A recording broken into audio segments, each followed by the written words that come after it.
Hello mga suki, magandang araw. For today's video ay hindi muna tayo magluluto. Magtatahi muna tayo ng sapin sa ating pom kasi ang kati-kati na ng pom namin, wala na kasi itong sapin. Ang tagal na kasi ito sa amin, di pa rin napapalitan. Diyos me. Matagal na kasi itong walang sapin. Gipangkagid na ang nanghigda. Kaya kailangan na talagang tahian na lang natin, no, kanang unsit tawag ana kailangan maging resourceful na lang tayo kasi ang mahal-mahal ng tela, kaya ayan na lang.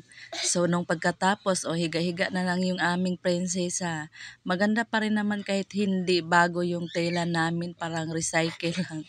So after that, nag-sideline muna tayo doon sa ating hipag na tindahan pala ng hipag ko ito mga suki. Dito ako mag-sideline kapag wala akong mga pa-order. Kasi kailangan natin kumita araw-araw kasi kung wala tayong kita, hindi naman pwede hindi tayo gagastos. Gagastos naman talaga tayo araw-araw. So kailangan hindi baka mamakante yung araw natin mga suki.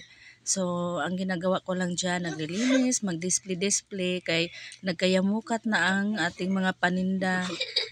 Kaya kailangan natin ayusin, kay pag may bibili kasi, hindi na natin makikita yung bibilhin nila, natabunan na hanggang ma-expire na. Anong pagkatapos nun, pagka-uwi ko mga suki, TikTok na naman ang rakitirang mawala yung stress. Oh, ayan, nag-TikTok na naman. Yan lang yung mga stress reliever natin mga suki, no? So, kailangan din natin mag-happy-happy. So, ayun lang. Thank you for watching mga suki.